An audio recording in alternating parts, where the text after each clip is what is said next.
ایک زمانے میں ایک امیر کی دو بیٹیاں تھیں۔ بڑی بیٹی اپنے باپ کی اس کے کاروبار میں مدد کرتی تھی اور بہت مصروف رہتی تھی، جہاں تک چھوٹی آلا کا تعلق ہے، جو مذہبی تھی اور لوگوں کے ساتھ بھلائی کرتی اور ان کی مدد کرنا پسند کرتی تھی۔ اس کی خوبصورتی کی اپنی ہی ایک خاصیت تھی۔ ایک دن ان کے والد نے بہت زیادہ رقم جیت لی تھی اور اس نے سب کو دی کہ سب اپنی خوشی سے جو خرچ کرنا چاہیں خرچ کریں۔ بڑی نے ایک پرتعیش کار خریدی تھی، حالانکہ اعلیٰ نے خواتین کی کلاسوں کے لیے ایک مسجد اور ایک ہال بنانے کا فیصلہ کیا۔ مسجد کی تعمیر کے بعد وہ تمام کارکنوں کو وہاں سے نکلنے کو کہنے کے بعد اسے دیکھنے چلی گئی۔ اتفاق سے وہاں پر ایک ورکر تھا جو باتھ روم میں تھا، اور جب وہ باہر نکلا تو اس کی خوبصورتی کو دیکھ کر اسے فوراً اس سے پیار ہو گیا۔ جب وہ گھر واپس آیا تو اس نے خود کو تھوڑا سا بیمار محسوس کیا اور اس بات پر زور دیا کہ وہ اسے کتنا یاد کر رہا ہے۔ اس کی بہن اپنے بھائی کی حالت پر خوفزدہ تھی، کیونکہ وہ اس کا اکلوتا بھائی ہے۔ جب اس نے اس سے اس کی درد کی وجہ پوچھی تو اس نے اسے اعلیٰ اور اس کی محبت کے بارے میں سب کچھ بتا دیا اور کہا کہ اگر وہ اس سے شادی نہیں کرتا تو وہ موت کی خواہش کرے گا۔ اس نے اپنی بہن سے کہا کہ وہ لڑکی کے پاس جائے اور اس کو بتائے کہ وہ اس کو پرپوز کرنا چاہتا ہے، لیکن وہ اس سے انکار کرنے سے ڈرتا ہے کیونکہ وہ لڑکی امیر ہے اور وہ سخت مذہبی بھی ہے۔ بہن کو اپنے بھائی کے لیے بڑا لگا، اس لیے وہ اس لڑکی کے پاس گئی اور اللہ سے دعا مانگی کہ وہ اسے زندہ رہنے کی کوئی وجہ فراہم کرے۔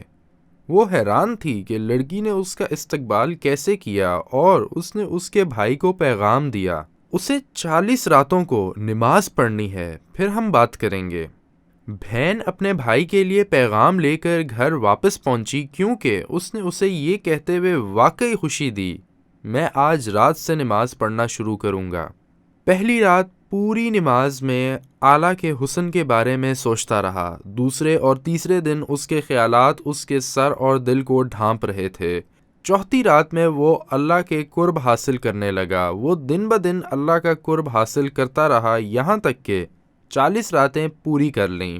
محبت کا ایک نیا احساس جو بہت زیادہ گہرا اور مضبوط تھا اللہ سے ہوا۔ اس نے اپنی بہن کو ایک پیغام کے ساتھ لڑکی کے پاس بھیجا، بہت بہت شکریہ، تم میرے لیے بہتر ہونے کی وجہ بنی۔ اس کی حالت بالکل بدل گئی تھی، کیونکہ اللہ سے اس کی محبت کسی اور کے سامنے آ گئی۔ اس کی سب سے بڑی فکر اللہ کو خوش کرنا تھا۔ اعلیٰ واقعی خوش ہوئی، کہنے لگی، میں ایک شرط پر اس سے شادی کرنے پر راضی ہوں، وہ یہ ہے کہ میرا جہیز اس کے لیے ایک قرآن حفظ کرنا ہوگا۔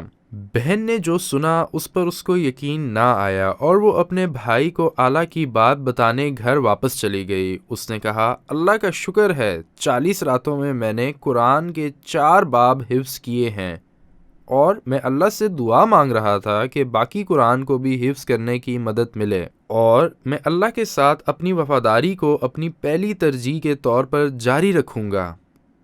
1 سال سے بھی کم عرصے میں لڑکے نے قرآن حفظ کر لیا، ایک مقابلے میں حصہ لیا، شہر کی ایک بہت مشہور مسجد میں مینیجر بن گیا۔ آخر کار وہ اعلیٰ کے پاس گیا، جو اس کے لیے واقعی خوش تھی، اور آخر کار ان کی شادی ہو گئی۔